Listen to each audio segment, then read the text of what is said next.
I work in breastfeeding, and my boss actually, Mandy Grant, said, "Oh, for your next pregnancy you should have an independent midwife, you should have Caroline, she's brilliant."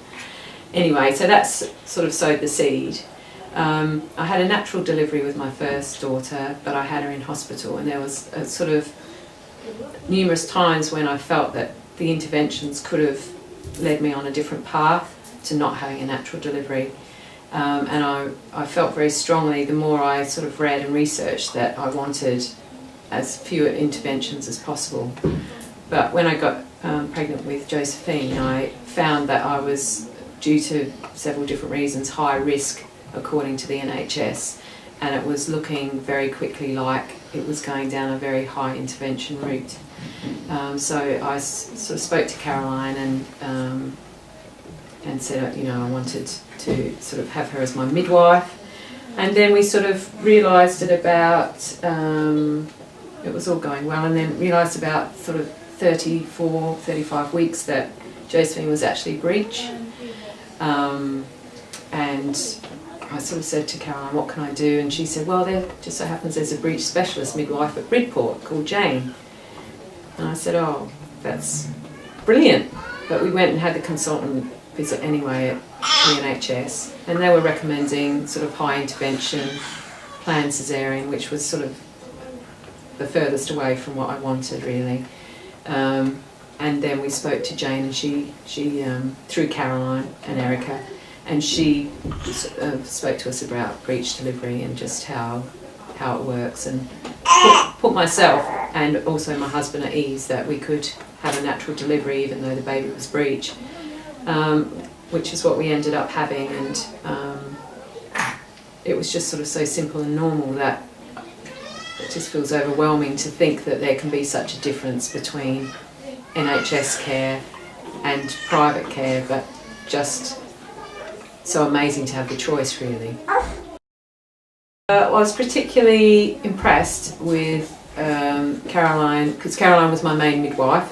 Her sort of level of information, I think sort of the words informed choice get sort of bandied about quite a lot, but you know, with Caroline, I certainly felt that she was bringing the information to the table. So, you know, before, you know, part of my being high risk was a previous gestational diabetes, and Caroline certainly brought a lot of information, some books, some research, you know, to help me make decisions on what tests I was going to have, if I was going to have any tests.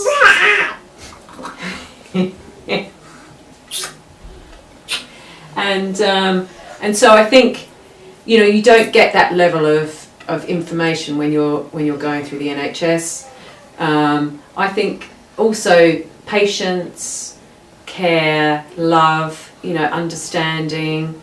I mean, it's quite sort of personal, but I had 2 miscarriages in between having my first daughter and then having Josephine, and I was quite nervous already. And you know, I felt that Caroline, you know, really sort of assured me, you know, not in a sort of devil may care manner, but you know, just reassured me, and that was really helpful. It was really helpful having the same person that you're seeing all the time, you know, someone that, you know, I knew that she cared what the outcome was going to be, so I knew she wasn't just sort of being foolhardy or anything like that. And I think with Erica, I was really impressed with how, you know, it came out that in the end the safest place to sort of have the baby would be in hospital, but with the specialist breech midwife. And Erica was very sort of, yeah, she's really attention to detail about a lot of things. You know, we had meetings with the supervisor of midwives, we had meetings with ourselves, and Jane and Erica documented them all down to the last tiny bit. She raised very good questions about, you know, why shouldn't I be delivering in hospital, even though that wasn't the protocol of, you know, you either deliver it privately in your own home or you go in the NHS in hospital. But actually, I ended up going privately in an NHS hospital, which was the safest. I think it takes a special sort of person to care about somebody else to the level that they care, and the fact that Josephine's born naturally the way that I wanted, and the best way for me. I had that choice, and the fact that I had that, I'll never ever forget that. Really, that's something that has given me something as a mother. Has given me a strength and empowerment as a mother to know that I can do, my body can do the things that it's designed for, and also that that I can do the things that I choose to do, if that makes sense. Having somebody else believing that you can do that is such a powerful, transformational thing, really. And it's a really precious gift that you don't really get that often. So I think they're both very special people.